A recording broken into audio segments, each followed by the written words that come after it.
सबको नमस्ते। हमारा सप्तम समूलास जो आज तक का हमारा हुआ है, उसमें अभी हम ईश्वर पे चल रहे हैं। तो ईश्वर क्या है, ईश्वर के क्या होता है, प्रश्न उत्तर तक की बात आ रही है। कुछ कुछ हमने ऐसे बता दिया था कि ईश्वर का जन्म सिद्ध नहीं होता, अनंत आकाश के जैसा है, वो सर्वत्र व्याप्त है, वो और निमित्त कारण है, वो जैसे कि उसके बनाने से कुछ बनता है, नहीं तो ना बने। तो अब आगे हमारा प्रश्न आता है उसमें कि प्रश्न किया है इसमें कि जब परमेश्वर के श्रोत्र नेत्र आदि इंद्रियां नहीं तो इंद्रियों का काम कैसे कर सकता है। तो ईश्वर के ना तो कान है, ना आंख है, ना कुछ है, तो फिर उसकी ये इंद्रियां नहीं तो काम कैसे कर सकता है। तो उत्तर में दिया उन्होंने श्वेत अश्वतर उपनिषद का वचन लेके कि परमेश्वर के हाथ नहीं परंतु अपनी शक्ति रूप हाथ से सबका रचन ग्रहण करता है। पग नहीं परंतु व्यापक होने से सबसे अधिक वेगवान है। व्यापक अर्थात हर एक में जो प्रेजेंट है वो, तो इसलिए सबसे अधिक वेगवान वही है। कोई भी जगह हो, ऐसी कोई जगह नहीं जहाँ पे वो नहीं, इसलिए पहले से पहुंचा होता है।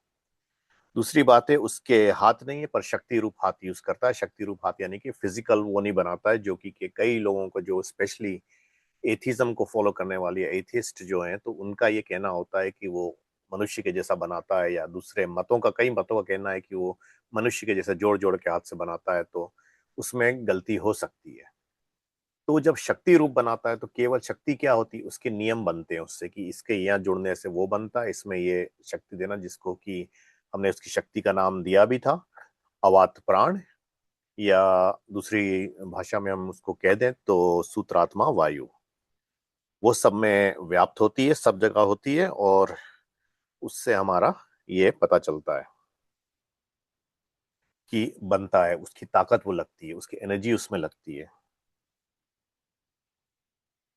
तो उसको अवधि शायद जानने वाला कोई नहीं, उसका अंतकरण नहीं है परंतु सब जगत को जानता। अंतकरण हमारा क्या होता है, हमने अंतकरण की परिभाषा दी थी कि अंतकरण होता हमारा मन, चित्त, बुद्धि और अहंकार, ये चारों से बना हमारा अंतःकरण होता है, जिसके द्वारा हम जानते हैं, स्टोर करते हैं अपनी उसमें मेमोरी वगैरह में।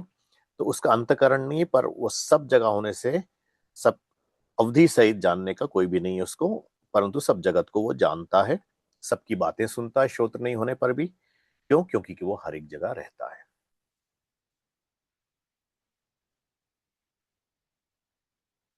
वो इंद्रिय और अंतकरण से काम जो है अपने सामर्थ्य से करता है। उसकी पोटेंशियल हमने बताई थी, सामर्थ्य यानी कि उसका सामर्थ्य, इसलिए उसको ओमनीपोटेंट कहा गया है कि सृष्टि आदि बनाने में वो किसी की सहायता नहीं लेता, अपने आप सब करता है। उसका ज्ञान देना और सृष्टि जैसे पहले ही बनी थी एग्जैक्टली वैसी बनाना, यानी कि उसका ज्ञान या नॉलेज जो है एक रस रहता है, यानी कि पहले ज्यादा था या कम हो गया या अभी कुछ है या कुछ और आगे हो जाएगा, ये बात नहीं हो सकती। एग्जैक्टली ऐसा होता है, इसलिए वैसी ही बनती है, नियम उसके वैसे ही होते हैं। हाँ, जो दूसरा निमित्त कारण है आत्मा, जो इसके बाद हमारा आएगा, तो वो अपने कारण से बदलता है, अपने कर्मों के कारण से भोगता है।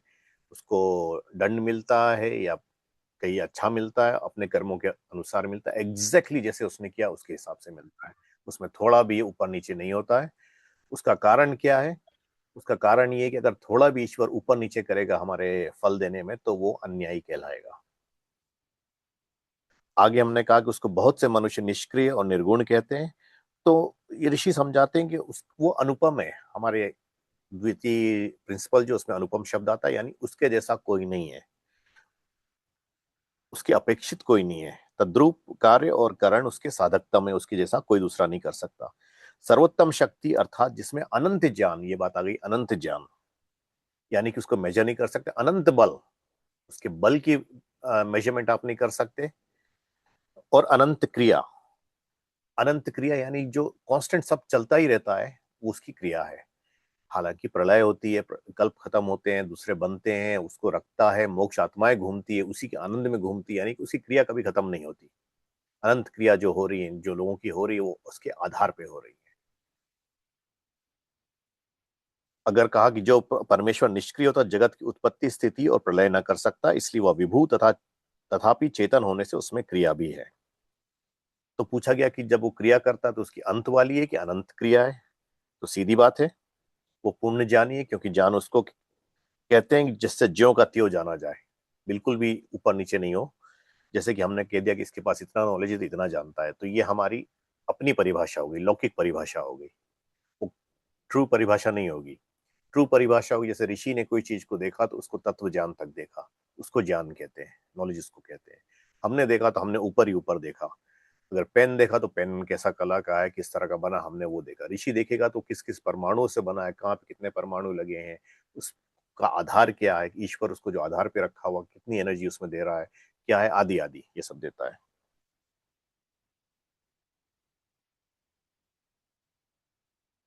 फिर आगे पूछते हैं कि परमेश्वर अनंत है तो उसको अनंत ही जानना नॉलेज है। उसको आप शांत जानोगे, जानोगे कि लिमिट हो गया किसी चीज पे या किसी पार्टिकुलर चीज में, तो उसका वो ब्रह्म कहलाता है। यानी कि हमारा गलत ज्ञान उसको कहते हैं, अविद्या जिसको कहते हैं। तो योग का सूत्र आगे देखिए उन्होंने बताया है, क्लेश कर्म विपाकाशायर परामृष्ट पुरुष विशेष ईश्वर, जिसमें अविद्या आदि क्लेश, कुशल अकुशल, इष्ट अनिष्ट और मिश्र फलदायक कर्मों की वासना से रहित। यानी कि उसमें ना तो अविद्या आदि क्लेश है, जो हमने कहा था अविद्या अस्मिता राग द्वेष अभिनिवेश, जो ये क्लेश बताए थे योग के, उससे ना तो उसमें वो है, ना ही उसका कर्म ऐसा है जैसे कि जो फंसाने वाला, जैसे कि हमारा होता है कि किसी का अच्छा चाहेगा या किसी का बुरा चाहेगा, उसका वो चाह भी नहीं है, और फल उसको नहीं मिलता क्योंकि उसकी ये सब चाह नहीं है, वो फल देने वाला खुद है, वो इस तरह की क्रिया नहीं करता है। फिर आगे उन्होंने कुछ कुछ सांख्य के सूत्र देके कहा है कि इससे होता है कि प्रत्यक्ष आदि से ईश्वर की सिद्धि नहीं होती। तो ऋषि ने कहा कि प्रत्यक्ष का प्रमाण ईश्वर की सिद्धि में नहीं। हमने शायद ये बात पहले भी कहीं करी है कि ईश्वर की प्रत्यक्ष गुणी का होता है या गुण का होता है, गुणी का नहीं होता है। तो प्रत्यक्ष गुण का होता है कैसे कि यानी कि आप में ये गुण है, आपका ये रूप है, उसके गुणी क्या, आत्मा क्या, उसका प्रत्यक्ष नहीं होता। हालांकि ऋषि लोग देखते हैं आत्मा, पर साधारण मानव के हिसाब से बता रहे हैं। तो इसीलिए कहा गया कि उसका अनुमान आदि प्रमाण नहीं हो सकता। तो इन्होंने कहा कि उसका देखने से प्रत्यक्ष आदि नहीं हो सकता, इंद्रियों से नहीं हो सकता। क्यों नहीं हो सकता? क्योंकि कि जैसे कि प्रकृति है, उसका परिणाम होता है, परिणामी नहीं है। आत्मा और ईश्वर परिणामी नहीं है। हालांकि आत्मा शरीर में फंसता है अपने कर्मों के कारण, पर ईश्वर कहीं किसी चीज में नहीं फंसता है। परिणामी नहीं होना यानी जिस चीज को बनना किसी चीज में कन्वर्ट होना, चाहे उसका वो बदले। तो हमारे उसमें क्या है कि जैसे प्रकृति का है तो अलग अलग चीजों में बनी, ईश्वर किसी चीज में नहीं बनता, आत्मा किसी चीज में नहीं बनती। आत्मा आत्मा ही रहती है, शरीर में आती जरूर है, उसके हिसाब से भोगती जरूर है, क्योंकि केवल उसी कर्मों का फल है, ईश्वर उसमें नहीं फंसता है। तो फिर आगे उन्होंने बताया, वैश्विक सांख्य का सूत्र देके कहा है कि अगर उसके प्रधान शक्ति का योग अगर मानेंगे उसमें, हमको ये मानना पड़ेगा कि वो परिणाम में बदला है, जिससे मिलकर हुआ उसका रूप उसमें जाना चाहिए। यानी ईश्वर अगर कुछ बन के आया तो उसमें एग्जैक्टली वो क्वालिटी होनी चाहिए जो ईश्वर की क्वालिटीज है। जैसे कि प्रकृति जड़ है, प्रकृति से चीज बनी, जड़ बनी, प्रकृति विकार आदि आए उसमें, तो डिफरेंट डिफरेंट रूप हुए उसके, डिफरेंट डिफरेंट चीज बनी, पर वो प्रकृति ही रही, जड़ रही, उसमें चेतना नहीं आई, उसमें वो नॉलेज नहीं आया जो आना चाहिए था। जैसे कि अगर नॉलेजवान होती, कॉन्शियस एंटाइटी होती, तो उस प्रकृति में भी कॉन्शियसनेस आती। हम में नहीं है, यानी कि इस शरीर में नहीं है कॉन्शियसनेस। आत्मा जो है जिसके कारण ये शरीर कॉन्शियस होता है, जिसके द्वारा चलता है शरीर, इसी को आगे जब हम आत्मा के उसमें जाएंगे थोड़ा बताएंगे भी। अभी बीच में मैं कुछ कुछ डाविन वगैरह का बताऊंगा। तो इसलिए कहा गया जो जन्म रहित प्रकृति है वही, यानी कि जन्म रहित सत्वगुण रजोगुण और तमोगुण से युक्त जो है, वही स्वरूपकार बहुत प्रजा रूप हो जाती है, वही प्रजा के रूप में आती है, वही परिणाम में आती है। ईश्वर निर्विकार रहता है, उसमें विकार नहीं होता, प्रकृति में विकार होता है, इसलिए कुछ बनती है। इसलिए उन्होंने कहा है कि आगे सांख्य का सूत्र देके उसके बाद श्वेत अश्वतर उपनिषद का वचन देके उन्होंने कह दिया है कि जो अ, आचार्य कपिल या महर्षि कपिल को जो अनीश्वरवादी कहता है, वो खुद ही अनीश्वरवादी, कपिल आचार्य नहीं। फिर उन्होंने वो भी कह दिया है कि वैशेषिक न्याय में आत्मा शब्द से अनीश्वरवादी नहीं, क्योंकि सर्वजत्व आदि धर्मगुण, जो सर्वत्र व्यापक और सर्वज्ञ आदि धर्मगुण सब जीवों का आत्मा है, उसको मीमांसा वैशेषिक और न्याय, ये तीनों दर्शन ईश्वर मानते हैं। हालांकि दोनों को पुरुष कहा गया है, कोई कोई जगह पुरुष विशेष कहा गया, जैसे योग सूत्र का जो हमने कहा था, तो ईश्वर को पुरुष विशेष कहा गया है। आत्मा और ईश्वर दोनों को पुरुष कहते हैं, अलग अलग से, पर दोनों अलग हैं जिसमें आता है। तो जब दोनों को साथ साथ कहते हैं तो उसमें पुरुष विशेष कह दिया, इसको पुरुष कह दिया। फिर आगे ईश्वर अवतार लेता है या नहीं, तो उन्होंने यजुर्वेद के 34 अध्याय के 53 मंत्र से कह दिया कि यजुर्वेद के वचन है, और 40वें का 8वां मंत्र से कह दिया यजुर्वेद के वचन है। इत्यादि वचनों से सीधे कि परमेश्वर जन्म नहीं लेता। फिर आगे ये बात क्लियर कर दी जो हम बार बार क्वेश्चन करते हैं कि श्री कृष्ण ने तो कहा है, क्या कहा, यदा यदा हि धर्मस्य ग्लानिर्भवति भारत अभ्युत्थानाम धर्मस्य तदात्मानं सृजाम्यहम्। तो कहते हैं कि जब जब धर्म का लोप होता है तब तब मैं शरीर धारण करता हूं। तो ऋषि ने कितनी सुंदर बात की। पहली बात तो ये कि ये बात वेद विरुद्ध है, इसलिए सही नहीं हो सकती।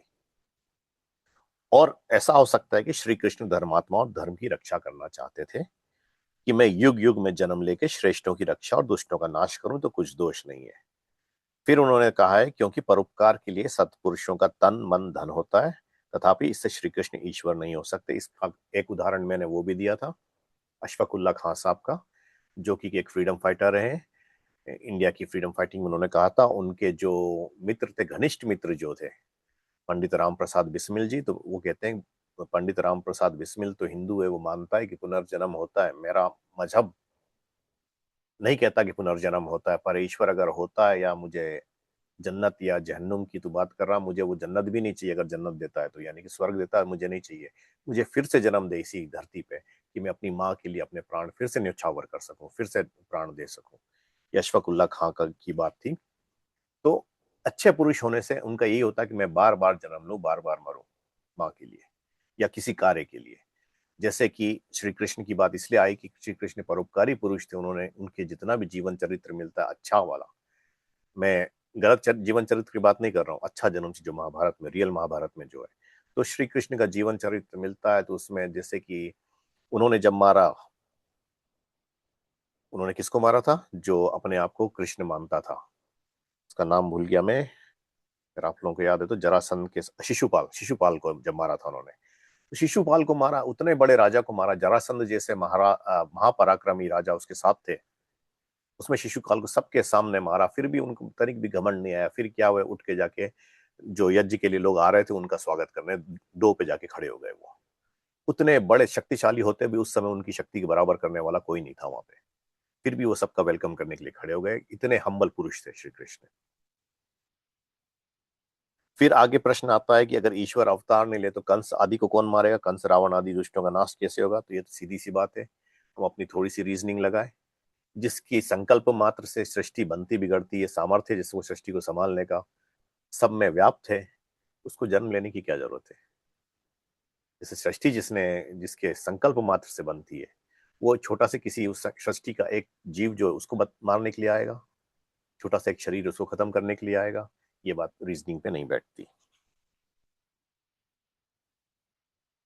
तो आगे उसकी परमेश्वर कर्मों का विचार करें तो उन्होंने कह दिया, ना भूतो ना भविष्यति, ईश्वर के सदस्य कोई ना तो है ना ही होगा। वो एक ही, एक जैसा ही है, इसलिए अनुपम हमने कहा है उसमें, अपनी जो सेकंड प्रिंसिपल है आर्य समाज की उसमें। तो इसलिए कहा है कि अगर वो अवतार लेगा तो उसको शरीर में जब आएगा तो शरीर में आने से उसको क्या होगा, राग होगा, द्वेष होगा, क्षुधा होगी, तृषा होगी, भय होगा, शोक दुख, क्षुधा तृषा यानी कि भूख प्यास लगेगी, भय डर लगेगा, शोक होगा, दुख होगा यानी कि सुख होगा, जन्म मरण आदि गुण युक्त, ये सब मनुष्यों के थे। तो ये मनुष्यों के हैं, मनुष्यों के ही रहेंगे। अब आगे बात होती ईश्वर अपने भक्तों के पाप क्षमा करता है कि नहीं करता। ये बात हमने पहले ही कर दिया कि अगर वो पाप क्षमा कर देगा तो न्याय नष्ट हो जाएगा। क्यों? क्योंकि जैसे किसी ने कहा है कि आप जाओ ये जल पी लो, आपका पाप जितने कट गए, या आप जाओ यहाँ पे उतना प्रसाद चढ़ा दो, आपके पाप कट गए।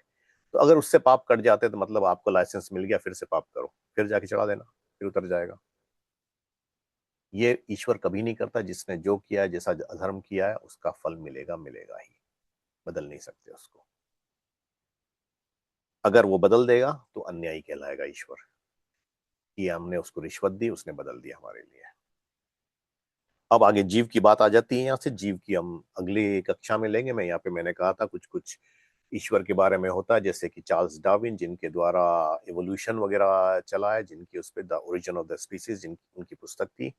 ओरिजिन ऑफ द स्पीसीज में उन्होंने जैसे बताया है, उनके कोट थे। उनका एक कोट ये था कि हालांकि उनको जो अभी नास्तिक लोग हैं, यानी एथियस्ट लोग हैं, जैसे रिचर्ड डॉकिंस वगैरह, वो सिद्ध करने की कोशिश करते हैं कि चार्ल्स डॉकिंस भी एथिस्ट था। हालांकि वो एथिस्ट नहीं था, उसने ईश्वर के अगेंस्ट में बोला बहुत है, पर वो एग्नोस्टिक था, है तो है, नहीं है तो नहीं है। उसका रीजन ये हो सकता है कि उस समय अगर एथिज्म डायरेक्टली देता तो उसको मार दिया जाता। तो उसका एक था कि वो समझ नहीं सकता कि जो बेनिफिशिएंट लोगों की भलाई करने वाला जो है और सर्वशक्तिमान जो है ईश्वर, उसने ऐसा संसार बनाया कि उसमें दुख है। तो सीधी सी बात है, अगर ऋषियों को पढ़ा होता उसने तो वो ये बात नहीं करता। हमने ये बात इसमें बता दी है कि कर्मों के फलों के कारण ही मिलता है पुनर्जन्म में। ये नहीं मानते। इनका मानना है कि ना तो कॉन्शियसनेस है ना ईश्वर है। उसने कहा कि ईश्वर है तो है, कॉन्शियसनेस को नहीं मानता था वो। ईश्वर है तो है, दूसरी बात ये कहता है अगर वो ईश्वर है तो कैसे बनाया। उसने एग्जाम्पल दी है, जो क्या कहते हैं, प्रिडेटरी वस्प्स होते हैं, उनके लार्वा जो होते हैं, लार्वे ये कहाँ देते हैं, कैटरपिलर की बॉडी में देते हैं। वो उसको अंदर ही अंदर खाते हुए बड़े होते हैं, उसको अंदर से मार देते हैं। उसने कहा कि इतना दुख क्यों दे रहा है उसको, अगर ईश्वर के पास ताकत होती तो। दूसरी बात है कि उसने बिल्ली क्यों बनाई जो चूहे को मारती तो है पर खेल खेल के मारती, सीधा नहीं मारती है। तो उसने कहा कि ये सब ईश्वर का अन्याय नहीं तो क्या है। पर यही बात हमने कहा ना, अगर हम नहीं समझते, ऋषियों की बात नहीं जानते, तो हम ये कहेंगे कि उसने अन्याय ही किया ईश्वर ने। क्यों दुख दे रहा उसको, उसका बेचारे का क्या कसूर था। कसूर ये था कि उसने जो पिछले जन्मों में जो कर्म किए थे उसके हिसाब से उसको वो योनि मिली, यानी कि चूहा बना। और चूहे के साथ जो प्रेडेटरी बिहेवियर, जो दूसरे प्रेडेटर्स हैं उसके, उन्होंने अटैक किया, उन्होंने मारा। जिस तरह से किया, चूहे को जिस तरह से रहना उस तरह से रिया। अब जैसी दूसरी बात बताते हैं, इवोल्यूशनिस्ट ये बात भी कहते हैं कि हमारी जो जीन्स है, जैसे कि आप, मैं रिचर्ड डॉकिंस का एग्जांपल देता हूँ, उनकी बुक जो हुई है 50 साल हो गए इस साल, द सेल्फिश जीन। तो उन्होंने उसमें कहा था कि जैसे लायन वगैरह होते हैं, लायन वगैरह जो हमारी सेल्फिशनेस जो होती है जीन की, क्या सेल्फिशनेस होती है कि उसको प्रोपोगेट करना है जीन को, इसलिए वो ऐसी बढ़ाती है। इसलिए ऐसी जीन वो खत्म कर देती नेचुरल सिलेक्शन से, जो कि के प्रोपोगेट होने लायक नहीं है, यानी कि वो अपने उसमें दब जाती। एग्जाम्पल देता हूँ, उन्होंने कहा लायन लायन से लड़ता नहीं है, दूसरे लायनों से ट्राई करता है अवॉइड करने को, होता है तो जल्दी भाग जाता है या मार देता है। क्यों? बच्चों को तो मारता है कि उसकी जीन बढ़ जाए, इसलिए वो अपने छोटे से, अपने से कमजोर को दबाता है। पर आप यही बात हर जानवर में देखो, हर जानवर में यही बात है कि वो अपने से कमजोर को दबाता है, अपने से पावरफुल से डरता है। सिंह, दूसरे सिंह, अगर दूसरा सिंह पावरफुल है तो ये सिंह भाग जाएगा या मर जाएगा लड़के। क्यों? क्यों जानता है कि अगर उसमें चोट लगी उसको तो फिर वो आगे हंटिंग नहीं कर सकता है, और हंटिंग नहीं कर सके तो भूखा मरेगा। दूसरी बात है मनुष्य, मनुष्य से बहुत पावरफुल है ये सिंहवादी, मनुष्य को अधिकतर अवॉइड करते हैं जब तक कि उनको डर नहीं लगे कि मनुष्य उस पर अटैक करने वाला है या बहुत भूखे हो तब अटैक करेंगे। अनलेस वो ये सब करते हैं नॉर्मल उस तौर पे, वो दूर रहते हैं। क्यों दूर रहते हैं? क्योंकि कि उनको सबको पता है कि मनुष्य एक ऐसी योनि है जो इनसे कई पावरफुल है। क्यों? क्योंकि कि उनका मस्तिष्क डेवलप हुआ। इनमें वो मस्तिष्क की बात नहीं आई, वो विचार नहीं है, पर वो जानते हैं कि वो खतरा बहुत ज्यादा है उनके लिए, वो उनकी जान पे बनाएगी, इसलिए वो उससे अवॉइड ही करते हैं। तो इन्होंने कहा है कि ये सब जीन्स में ही गया है, जीन्स के द्वारा ही गया है, अन्यथा ये लोग नहीं जान सकते थे। जीन्स के द्वारा उन्होंने कहा नॉलेज बढ़ता है, डीएनए वगैरह। जीन्स और डीएनए में अंतर क्या है? इतना ही अंतर है कि जीन्स को अगर आप ले लोगे, कोई बुक है, बुक में अगर आप टॉपिक्स ले लोगे, उसके एक एक चीज के बारे में बता रहा है, तो वो जीन से जो एक चीज को बता रहा है कि एक चैप्टर, और जो पूरी बुक है वो डीएनए, यानी कि जीन्स को अपने में रख के वो दूसरी उसमें आता है। सीधा लेमन टर्म में ये बात आ गई। मेडिकल उसमें आप ज्यादा डिस्क्राइब कर सकते हो, ज्यादा डीप में जा सकते हो। मैं केवल आम आदमी के लिए बता रहा हूँ, सामान्य मनुष्य के लिए बता रहा हूँ कि ये जीन और उसमें अंतर है। तो उन्होंने कहा कि सेल्फिश जीन जो होती है वो अपने आप को प्रोपोगेट करती है, जो बात जीन जानती वही आगे उसमें आती है। उसमें दो बात होती है। तो पहली बात, लोगों ने ये बात करके कह दी कि हम उसी से सीखते हैं, नहीं तो नहीं सीख सकते। पहली बात, जब जीन आपकी ट्रांसफर हुई थी, यानी कि आप का जन्म हुआ था, यानी कि शरीर बनना शुरू हुआ था, माता पिता के जो तत्व है उनसे मिलके जब आपका शरीर माता के शरीर में बनना शुरू हुआ था, तो जीन्स उनकी आई थी आप में, वो जीन्स से मिलके बना था। तो वो जीन्स के उसमें आने से ये उस समय जो उनका नॉलेज था एग्जैक्टली वही नॉलेज आना चाहिए था, और माँ का जैसे जैसे बढ़ता जाता वो बच्चे में आना चाहिए, ये पहली बात गलत हो गई। तो इसको फिर दूसरों ने क्या बताया, दूसरों ने बताया कि हम इसको इस तरह से देख सकते हैं। किस तरह से देख सकते हैं? इस तरह से देख सकते हैं कि अम, अगर हम स्वभाव से देखें, उन्होंने कहा कि ये नॉलेज जो सीखा गया वो नॉलेज नहीं आता जीन्स में। इसने अपनी बुक में ये बात क्लियर कर दी है रिचर्ड डॉकिंस ने, उसने कहा वो बात नहीं मानो, पर ये मानो कि जैसे बचाना कैसे, अपने आप भूख लगती है, ये तो स्वाभाविक नॉलेज है। स्वभाव हर एक का अलग होता है, आप हर एक स्पीसीज में देखोगे अलग अलग स्वभाव होता है, वही स्वभाव उसमें जाता है। तो स्वाभाविक वैसे ही होगा जैसे कि हर जीव की एक स्वभाव है, भूख लगती है, प्यास लगती है। क्यों? क्योंकि ये शरीर शरीर उसी से चलता है। तो ये बात जानने की बात पे आता है, अगर हम इसको अवॉइड कर दें और ये कहें कि नहीं हम ये बात नहीं मानते हैं, तो ये बात गलत होगी। इसीलिए मैं कहता हूँ इवोल्यूशन कुछ हद तक ठीक है, क्योंकि बरेली में जब ऋषि के व्याख्यान हुए थे तो उन्होंने कहा था इवोल्यूशन हमारे वेदों में भी आता है कई जगह। कुछ और साइंटिस्ट हुए जैसे कि स्टीवन हॉकिंग वगैरह, उन्होंने कहा था ईश्वर और कॉन्शियसनेस की कोई आवश्यकता ही नहीं, यानी ईश्वर और आत्मा की। क्यों? जो कुछ ही बनता वो ग्रेविटी के कारण बनता, ग्रेविटी के कारण ही वो इंटैक्ट था बिग बैंग से पहले, उसके पहले कुछ नहीं था। वो जब बाय चांस वो खुल गया, जिससे कि सब बनना शुरू हुआ, टाइम बना, इवन स्पेस भी बना उसमें। उसी को थोड़ा दूसरे लोग बताते हैं, जैसे कि डॉक्टर लॉरेंस क्राउस वगैरह हैं जो दूसरे टाइप के साइंटिस्ट हुए, उन्होंने कहा कि नहीं स्पेस पहले से था, उसी में ये सब बनना शुरू किया। अगर स्पेस ना होता तो किस में जाता वो? यानी कुछ तो मानना पड़ेगा, कुछ वहां पे था जिसमें कि स्पेस बना। रीजनिंग में रीजनिंग ये देते हैं साइंटिस्ट, और ये कहते हैं हमने उसको स्पेस माना है, जिसको हम दूसरे भाषा में आकाश कहते हैं। तो आकाश था, ये ऋषियों ने भी बताया, आकाश था, उसी में प्रकृति सोई हुई थी जब प्रलय की अवस्था में, और जब प्रलय अवस्था खत्म हुई उसी में चीजें उन्हें बनना शुरू किया, जिसको अवकाश कहते हैं। जो चीज थी वहां पे बनी उसको अवकाश कह दिया, वहां पे वो जगह बनी, उसमें बना। आकाश और अवकाश इस तरह से दोनों एक ही बात होते हुए बने। और समय आदि की बात इन्होंने कहा पहले था ही नहीं टाइम, तो हमारा नास्तिक सूक्त भी कहता है कि पहले समय नहीं था। समय नहीं था मतलब, अब आप बोलोगे कि क्योंकि ऋषियों ने कैसे जानी कितनी लंबी प्रलय थी? समय तो उससे तो कैलकुलेट किया गया, टाइम तो कैलकुलेट किया गया। समय नहीं था उसका मतलब उसका व्यवहार नहीं था।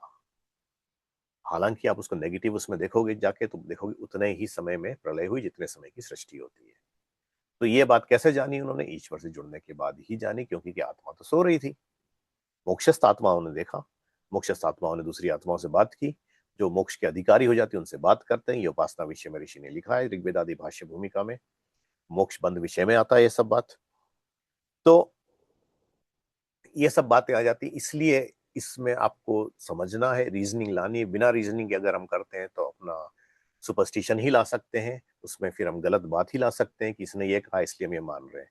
जैसे कि एक एग्जांपल देता हूं, एक बार मेरे एक मित्र हैं, उनको किसी आचार्य ने बताया, उन्होंने लिखा रामायण की व्याख्या, उन्होंने कहा रामायण की व्याख्या वाल्मीकि रामायण में लिखी है कि राम का आयन जो है वो रामायण कहलाता है। तो मैंने पूछा कहाँ लिखी है वाल्मीकि रामायण? मैंने पढ़ी है, मुझे कहीं नहीं मिला, बता दीजिए। कि राम का आयन यानी कि जाना और आना वापस। तो उन्होंने कहा कि यानी कि राम जो लंका तक गए थे और वहां से लौट के आए, ये आयन। तो मैंने कहा उसमें तो आयन और भी लिखा है, राम का क्या लिखा है? वो वशिष्ठ के गुरुकुल गए थे पढ़ने, वो भी तो आयन था। विश्वामित्र के साथ गए थे जहाँ पे उनको शास्त्रों की शिक्षा मिली, विश्वामित्र की मदद करने गए थे, राक्षसों का संहार करने गए थे, वो भी तो आयन ही था। तो लंका वगैरह जाने की बात तो अलग ही हो गई। फिर या वनवास जाके आना ये बात हुई उन्होंने, तो उन्होंने कहा कि नहीं नहीं यही बात है। मैंने कहा कहाँ से आप ही लेके दिखा दो मुझे रामायण में। तो उन्होंने कहा रामायण में तो कहीं नहीं दिखता, पर मैं शब्द प्रमाण से बोल रहा हूँ। तो मैंने कहा शब्द प्रमाण क्या होता है? उन्होंने कहा किसी आचार्य ने बताया, मैं आचार्य का नाम नहीं लूंगा। तो उन्होंने अपनी पुस्तक में लिखा है। तो मैंने कहा कि आचार्य जो है ये योगी नहीं है, विद्वान है, बहुत बड़े विद्वान है, पर ये योगी नहीं है। योगी ने स्वयं देखा है, महर्षि वाल्मीकि ने देखा है, इसलिए उन्होंने ये बात नहीं लिखी। तो वो लिखते तो इतनी बात पे सीमित हो जाती रामायण, पूरी रामायण नहीं आती कि यहाँ से राम का जन्म हुआ, यहाँ पे ये हुआ। तो जो उन्होंने जो उसके बालकपन की बात कही थी, उसके पहले वाल्मीकि नारद का संवाद जो आता है, ये सब सब छोड़ देना पड़ता उनको।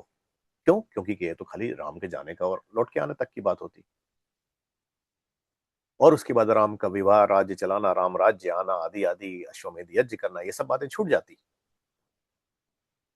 तो समझना जो होता है तो ऋषियों को समझने में ही और रीजनिंग के साथ समझने में होती। क्यों? क्योंकि कि जैसे कि किसी ने एक सेंटेंस ले लिया, ऋषि ने ये कहा है, उसको कर दिया। जैसे कि उन्होंने सृष्टि विद्या विषय ऋग्वेद आदि भाष्य भूमिका में उत्पत्ति की बात बताई, परमाणु से उत्पत्ति की बात बताई, तो उन्होंने लिखी है, पर उसको अगर आपने अच्छे से नहीं समझा तो आप ये बात बोल दोगे कि आकाश की उत्पत्ति भी होती है परमाणुओं से। परमाणु से नहीं होती। हमने तृतीय समूला से पढ़ लिया कि आकाश की उत्पत्ति नहीं, उत्पत्ति सी होती है, उसके जैसी होती है। यानी कि जो सर्वत्र फैला हुआ था उसमें चीज बननी शुरू हुई तो वो उत्पत्ति कही गई वहां पे। इतना सा अंतर है।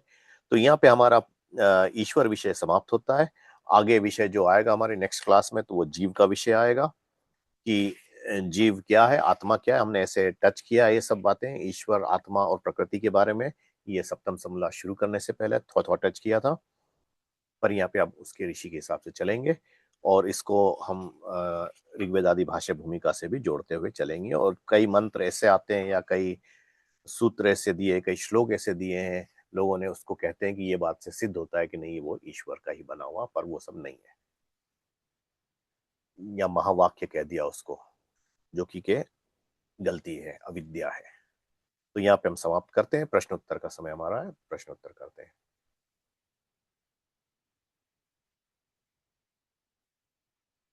तो कुछ प्रश्न है तो पूछिए आप।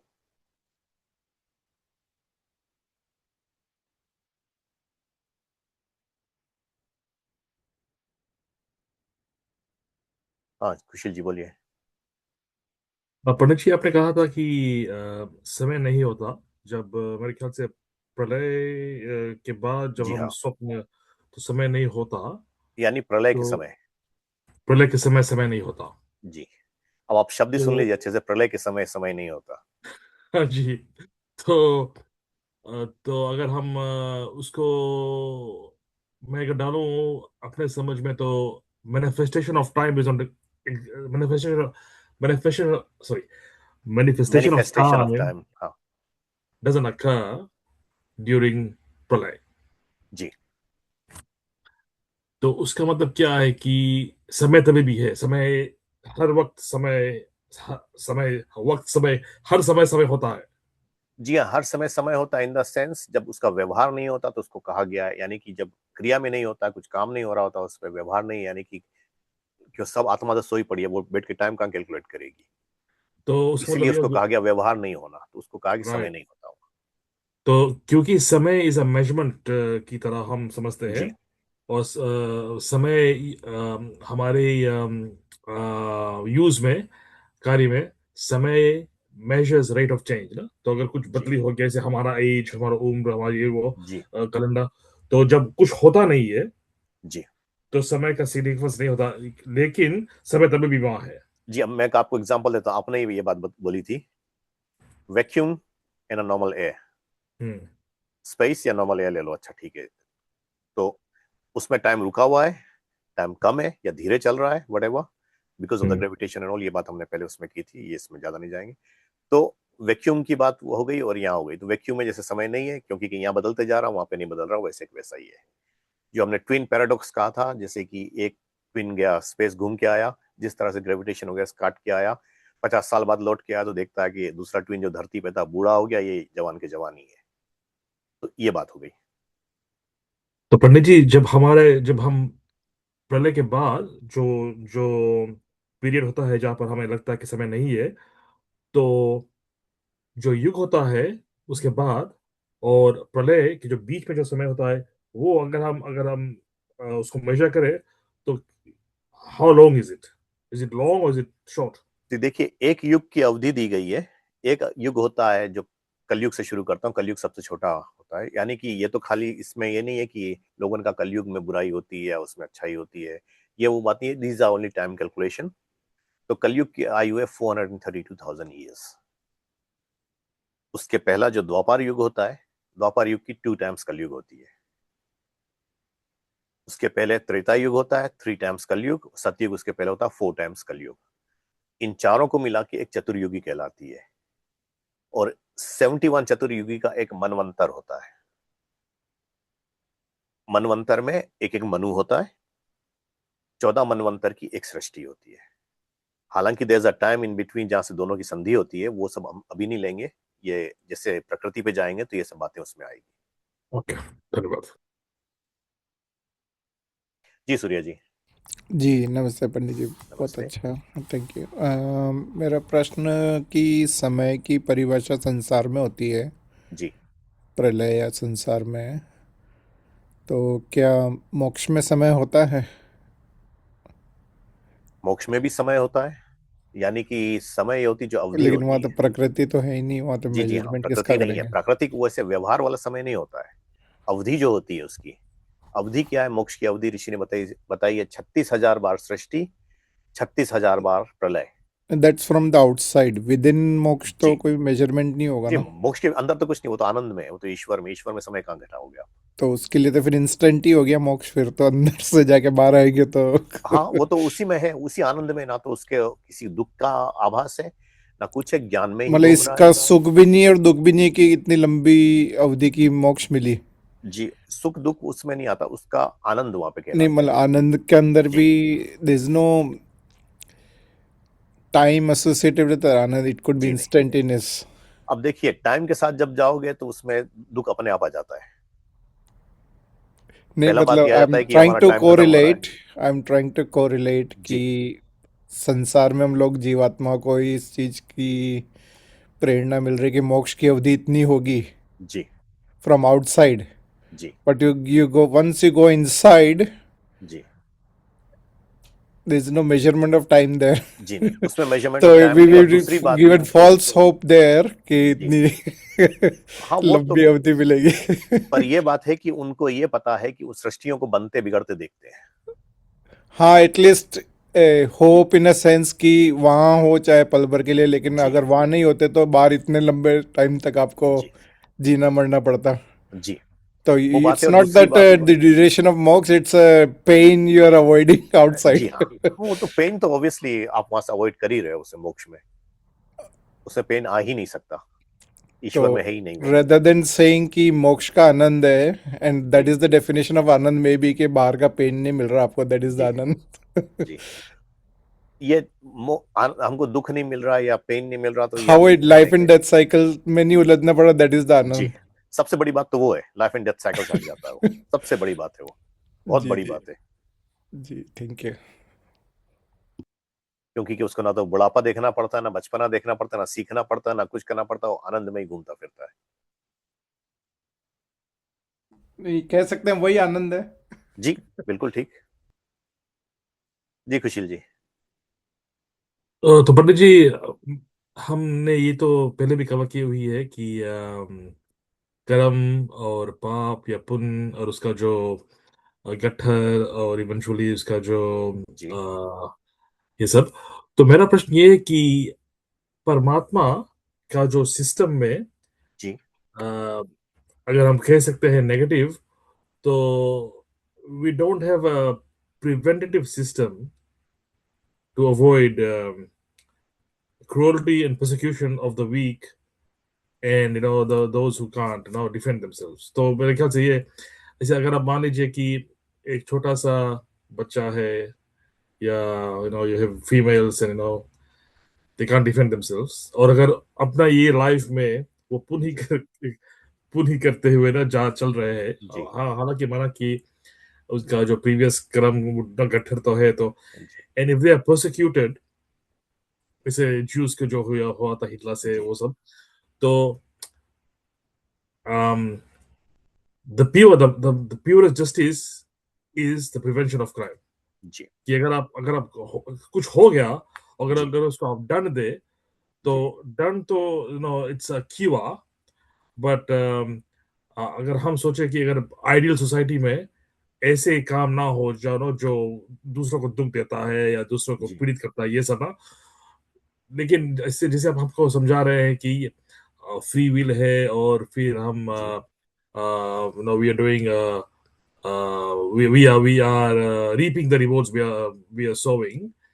जी तो मेरे ख्याल से जो परमात्मा का जो सिस्टम है, क्योंकि ये चल रहा था, चलते हुए आता है, हम ऐसे आत्मा, हम कुछ सीख नहीं रहे हैं। तो हम ये नहीं सीख रहे हैं कि हमको अच्छा करना चाहिए, अच्छा करना चाहिए, क्योंकि हमको जी दंड तो ऐसा मान लीजिए, मैंने पाप किया, मुझको 10 झापड़ लगा, जी फिर मुझको आपने एक गुलाब दे दिया और मुझको कुछ खाना के दे दिया जब मैंने कुछ अच्छा किया। तो मैंने अच्छा किया, आपको मुझको भोजन मिल गई। मैंने कुछ खराब किया तो मुझको झापड़ लग गई। लेकिन उसके बाद मैं फिर से बुरा करूंगा, फिर से झापड़ खाऊंगा, फिर से मैं कुछ अच्छा करूंगा तो मैं कुछ, तो ये I haven't actually uplifted my being. मोक्ष तो मिल गया, अगर अगर जी मैं ठीक से कुछ काम करा, फिर से मैं आ गया, एंड देन जी इट गोज। तो मेरे ख्याल से इसमें ये अगर आप कुछ प्रकाश डालें। अच्छा, पहले तो ये देखिए कि हमको अपने कर्मों के अनुसार फल मिला, तो इसलिए योनि मिली। तो योनि, एक तो मनुष्य योनि जो सबसे उत्तम योनि कही जाती है, क्योंकि इसी से ही आप देव बनते हो, इसी से ही ऋषि बनते हो या योगी बनते हो। और नीची योनियां जो हैं, जानवरों की योनियां हैं, अलग अलग निकृष्ट से निकृष्ट योनियां होती हैं, छोटी छोटी, जिनको ये दुख हो रहा है। अब दूसरी बात है, जैसे हम कुछ करना चाहता है मनुष्य, स्वाभाविक वाला तो करेगा, स्वाभाविक वाले की बात छोड़ दो, यानी जानवरों की बात छोड़ दो। जो मनुष्य, जिसके पास सोचने की शक्ति दी गई है, इसलिए उत्तम योनि कही गई है कि यहीं से वो अपना जन्म फिर से लेना है कि नहीं लेना है, कैसा जन्म लेना है, मनुष्य में ही आना है कि सुख के उसमें आना है, दुख के उसमें आना है, तो उस हिसाब से जा सकता है। इसीलिए जैसे ही कुछ करता है तो ईश्वर बताता है। पर चूंकि आत्मा स्वतंत्र है, फ्रीडम है, हमारे पास वो फ्रीडम है, उसको मानो नहीं मानो। जैसे कि बच्चे को बताया गया, बेटा ये चॉकलेट ज्यादा नहीं खाना क्योंकि दांत सड़ेंगे। बच्चा माने ना माने उसके ऊपर है। डर के मारे थोड़ी देर के लिए होता है, इसलिए ईश्वर दंड देता है, वो डर दिखाने के लिए कि ये भय है तुम्हारे पास, उससे ये होगा। एग्जाम्पल, हमको बीमारी आती है, हमने ये काम किया, उससे बीमारी आई, ऐसा खाना खाया, वो क्या भय है, वो क्या, अगर उस पर नहीं चलेंगे। एग्जाम्पल, ब्लड प्रेशर हाई हो गया, तो अब डॉक्टर ने बताया नमक कम करना है। अब अगर हम नमक कम नहीं करेंगे तो ऑब्वियस है कि हम तकलीफ ही काटेंगे। फ्रीडम हमारी, डॉक्टर ने तो बता दिया क्यों नहीं करना है, कहते तुमको ये डाइट रखनी पड़ेगी, तुमको ऐसे करना है, तुमको ये खाना है, तुमको ये नहीं खाना है। पर हमने कहा नहीं नहीं, हम नहीं सुनते, हम तो खाएंगे। तो तकलीफ तो हमको उठानी पड़ेगी। टेबलेट्स एक लिमिट तक बचाएंगी, उससे ज्यादा नहीं बचा सकती। तो यही बात है कि ईश्वर की जो व्यवस्था है, इसी तरह की व्यवस्था है। और ईश्वर, जब तक कि हम गलत काम नहीं करते तब तक पराधीन नहीं हो, तब तक उसमें फंसते नहीं है। अगर गलत काम नहीं करेंगे तो नहीं फंसेंगे, गलत काम करेंगे तो फंसेंगे। जैसे आपने कहा झापड़ लगा, हाँ, पापा मम्मी ने कहा कि ये काम करना, हमने नहीं सुना, उल्टा काम किया, तो ऑब्वियसली अब तो खैर नहीं लगती पिटाई, बट मेरे समय पे तो लगती थी। तो पिटाई पड़ी वहां पे। उसके बाद थोड़े दिन के लिए डर रहा, काम फिर वही किया, फिर वही बदमाशी की। क्यों? क्योंकि पता है कि पिटाई लगेगी, बट किया वो सोच के कि अब शायद नहीं पकड़ पाएंगे, पर फिर पकड़े गए तो फिर लगी।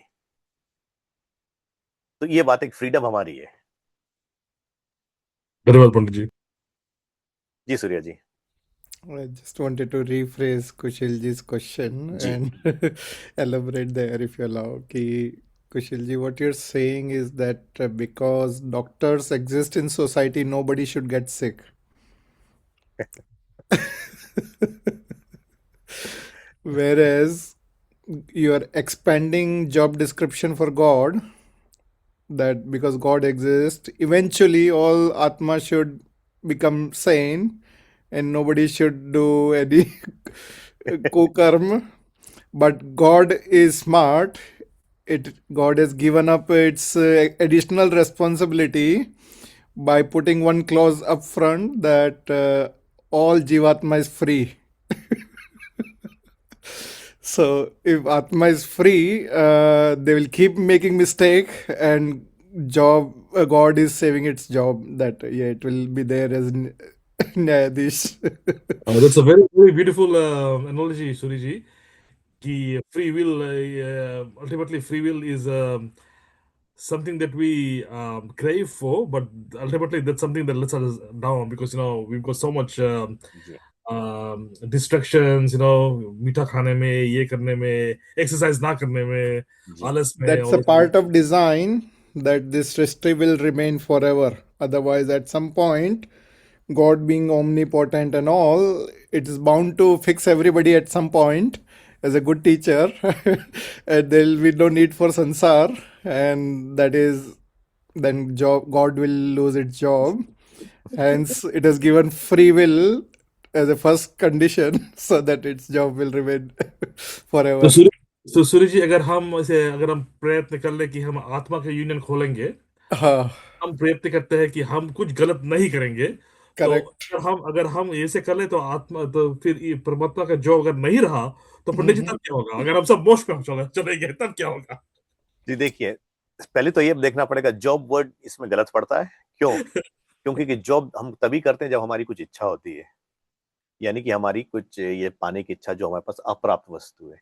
परमात्मा और जॉब नहीं करता है क्योंकि उसको किसी में फंसा है ही नहीं वो। On lighter note analogy, हाँ just to हाँ, ये connect जब with लेमन our टर्म में हम समझाएंगे तो ठीक है कि उसका जॉब नहीं, पर बात ये हो गई कि हमने जैसे कहा कि यूनियन खोली कि हम गलत नहीं करेंगे, तो गलत नहीं करोगे तो आपको मोक्ष मिलेगा, सीधी बात है। मोक्ष मिलेगा, मोक्ष की भी अवधि उतनी है, 36,000 बार सृष्टि, 36,000 बार प्रलय, उसके बाद लौट के आना पड़ेगा। क्यों? क्योंकि कि आत्मा अनादि, ऐसा नहीं है कि कर्म खत्म हो गए। जो कर्म आज किया था कल खत्म हुआ, इन सब कर्म नहीं खत्म हुए। मतलब ये प्रवाह से अनादि है, वो आए गए आए गए आए गए, दूसरा कर्म किया, क्योंकि कि कांस्टेंट हम कर्म करते जाते हैं, ऐसा कोई समय नहीं जब हम कर्म नहीं करते। And Kushil ji, by design when you say हम यूनियन बनाएंगे, उस यूनियन बनाने के पीछे भी राग और द्वेष दोनों आ जाएगा. राग और द्वेष में आता है यू आर स्टक अगेन. जी आप क्योंकि उसमें सेल्फलेस यूनियन बना के देखो, सेल्फलेस यूनियन बना के देखो, देन यू मेरे अचीव व्हाट यू थिंकिंग. क्योंकि कि आत्मा की क्वालिटी हमने बताई थी ना, इच्छा है, प्रयत्न है, यानी राग द्वेष होता है, सुख दुख उसको होता है, ये सब होता है, उसको ज्ञान होता है, ये आत्मा की क्वालिटी है। तो आत्मा जब ज्ञान के लिए कुछ ना कुछ तो करेगी ही करेगी, या अपने सुख दुख के लिए कुछ करेगी, राग द्वेष करेगी, चाहे अपने बच्चों से करेगी या खाने से करेगी, या किसी से भी राग किया कि अरे ये खाना बहुत अच्छा है, मैं खाना चाहता हूँ, और अच्छा नहीं लगा तो ये खाना नहीं खाना, बहुत बेकार है। महर्षि जी ने हमारा बनाया था यूनियन, वो है Arya Samaj. There's a small caveat. Apologies, I'm going extended version there, Kushil ji, with that analogy. There's a version, what you're just saying, there's a version of that, and any yoni other than Manushya, like all Bhog yoni, is part of the design. They're just देखिए, doing what God has designed them to do for that जो particular स्वाभाविक birth. कर्म होते हैं, हालांकि freedom उनकी भी होती है स्वभाव के कर्म करने की। अब जैसे कि आप, मैं दूसरी बात बताता हूँ, आज इवोल्यूशनिस्ट लोगों का कहना है कि कुछ कुछ चीज सिखा सकते हैं। जैसे एग्जांपल, डॉक्टर स्किनर्स का एक्सपेरिमेंट था, तो उन्होंने सुअर से एक्सपेरिमेंट किया, रेट पे किया है, पिजन्स पे किया, ऐसे। तो उन्होंने क्या किया, उन्होंने कहा कि डोमिनेंस और उसमें हुई, तो एक लीवर था, एक लीवर यहाँ दबाओ, फिर दूसरी जगह दौड़ के जाके दूसरा वो करो, तो यहाँ एक जगह से खाना आता है। अब जानवर क्या करेगा, उसकी स्वाभाविक है, खाना खाना है, स्वभाव के तो वही है, तो लालच में गया तो उन्होंने किया। अब उसमें दो सुअर रखे, तो उन्होंने ये बात रखी, एक डोमिनेंट है, एक स्लेव है, यानी एक मास्टर स्लेव ले लो, एक डोमिनेंट, एक डोमिनेंट नहीं डरता है। तो उन्होंने कहा कि नॉर्मल क्या होगा, नॉर्मल तो ये होगा जो डोमिनेंट नहीं, वो दौड़ के दीवार दबाएगा, पर कहते हैं कि नहीं, वो नहीं करता है, जो डोमिनेंट होता है वो करता है। क्यों? कि दूसरा खाना तो खा रहा है, पर ये उसको हटा के उसका खाना खा सकता है, जो ग्रेन, इस होप से कि उसको कुछ ग्रेन मिलेगा। और जो डोमिनेंट नहीं है वो करता है, पर थोड़ी देर बाद देखता है कुछ रिवॉर्ड मिल ही नहीं रहा है, तो वो करना बंद कर दे, बैठ जाता है, या एनर्जी खत्म हो जाती है। उसको ऐसे कह सकते हैं ना पंडित जी, कि जैसे बॉलीवुड सॉन्ग कि जितनी चाबी भरी राम जी, ने उतना चलेगा खिलौना. खिलौना, जी हाँ। तो डिफरेंट मतलब, हाँ, मतलब कि भोग योनि वाले जो जानवर हैं उनको अलग अलग भोग, जी, उनकी इंटेंसिटी डिफरेंट डाली है, तो उस हिसाब से उनको अलग अलग, जितनी उनकी चाबी भरी उतना उनको भोग उतना ही मिल गया. करना है, जी।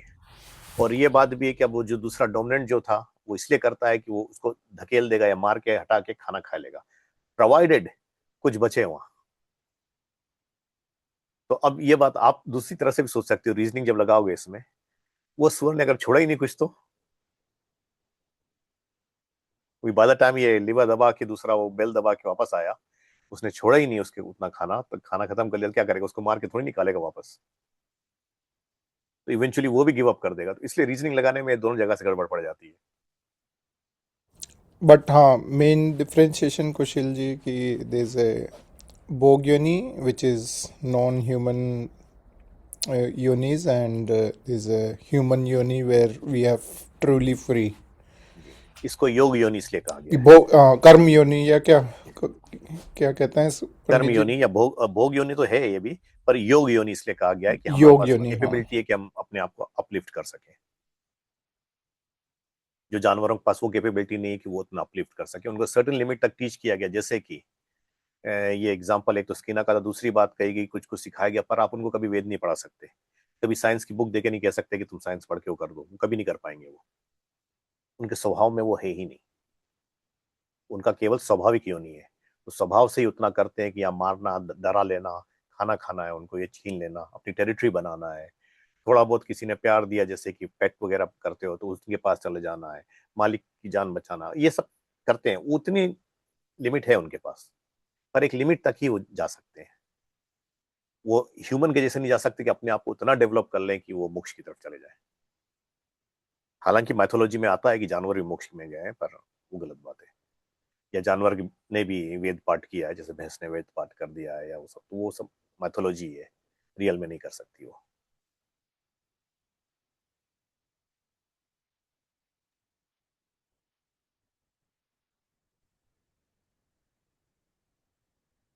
तो ठीक है, और कुछ नहीं है तो फिर हम बंद करें। धन्यवाद पंडित जी। अगले हफ्ते हमारा आचार्य जी वेद का प्रचार है। विचार है, तो उसके बाद 11 तारीख है मेरे ख्याल से, सैटरडे को। उसके बाद मैं यहाँ नहीं हूँ, ओ मैं यस, हाँ, मैं फिजी में हूँ, तो 25 को मैं अवेलेबल हूँ उसके बाद। 25 को ना, तो आप 25 को आप रखना चाहेंगे कि वो टू डू इट इन अगस्त? नहीं नहीं नहीं, 25 को मैं 18 को आ जाऊंगा, 18 को रात को, तो अच्छा 18 को नहीं कर सकते, ओके। तो 25 को करें तो। तो सैटरडे 25 जुलाई, और समय आपका? वही 7 बजे कर सकते हैं। 7 बजे, ठीक है। जी हाँ, जो भी आप लोगों को ठीक लगे, क्योंकि मेरा तो ऑफ है। ठीक है, 25 सैटरडे को, जुलाई में, जी, और 7 बजे। और यू विल स्टार्ट चैप्टर 8 ना? नहीं नहीं, चैप्टर 7 ही, चैप्टर 7 में अब आत्मा पे चले जाएंगे। ईश्वर विषय खत्म हो गया, अब आत्मा विषय आ जाएगा। ओह अच्छा अच्छा, तो चैप्टर 7 आत्मा भी, अच्छा अच्छा, हाँ, वेरी गुड। ओके जीव ठीक और है, ईश्वर में भेद वगैरह आ जाएगा यहाँ से ना। चैप्टर 7 ओके ठीक है। पंडित जी, अपने अगर और कोई प्रश्न ना हो। मैं briefly, if you don't mind, जी, हाँ of course. just want to show. Allow me 1 second. Yep. I just want to show कि I've made one small AI का मैं यूज़ कर रहा हूँ, तो rather than just doing मैं go. रिकॉर्डिंग यहाँ पे स्टॉप कर दूँ हाँ, सिरेजी? स्टॉप कर दे प्लीज़, हाँ. And if you can allow me to share my screen.